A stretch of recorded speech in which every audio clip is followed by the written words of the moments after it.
Une seconde analyse des précédents tirages de cartes. Donc, on peut imaginer que la personne qui aurait fait ce tirage, même si elle ne s'est pas représentée en couple, pourrait être ouverte au couple avec cette carte des amoureux ou à une relation avec un amant, une sexualité épanouie ou une possibilité de partenariat professionnel qui a été ouverte dans la dualité, dans le duo. Et la carte du diable qui représente le père aussi qui enseigne ou qui fait la morale à deux personnes, qui transmet quelque chose à deux personnes ensemble. Aussi, on peut imaginer qu'il transmet quelque chose par rapport au duo, donc que ça soit un duo salarié au niveau professionnel, je veux dire, ou un duo du couple, du rôle de l'homme dans le couple. Et aussi la mère qui est le monde. Donc on peut imaginer quelque chose d'harmonieux et de stable, quelque chose d'aligné.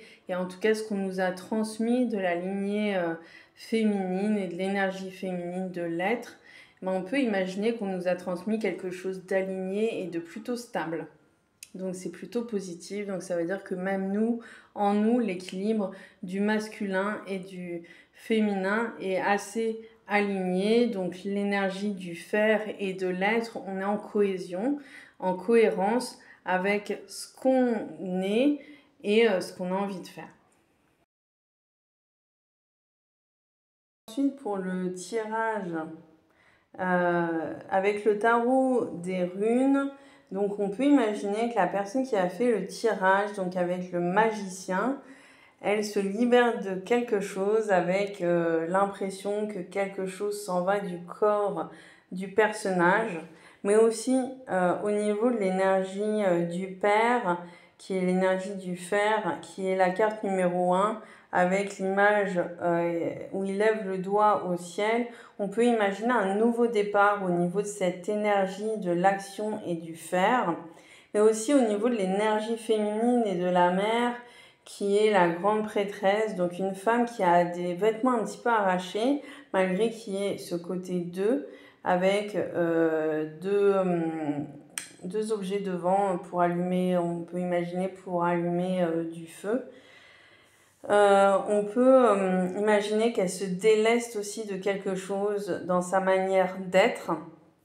Et donc du coup, on peut imaginer que ça peut être vraiment un nouveau départ et que tout peut être possible.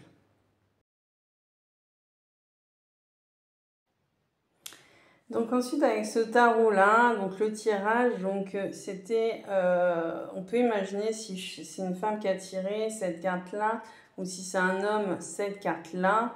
Donc là ici on ne voit pas vraiment la notion de couple alors que c'est une relation de couple, donc personne ne regarde l'autre.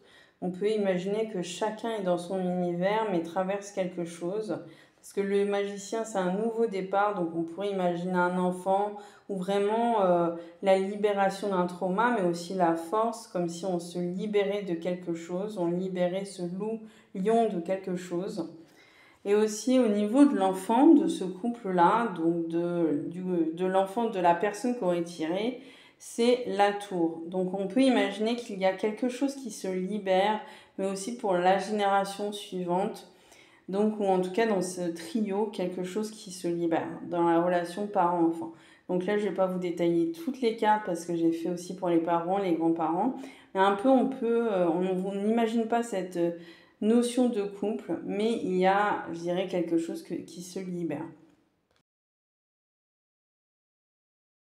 Et ensuite, pour le dernier tirage, donc avec le tarot celtique, donc on a le 0 qui est le mat au niveau de l'énergie féminine et l'étoile au niveau de l'énergie masculine. Donc personne ne se regarde.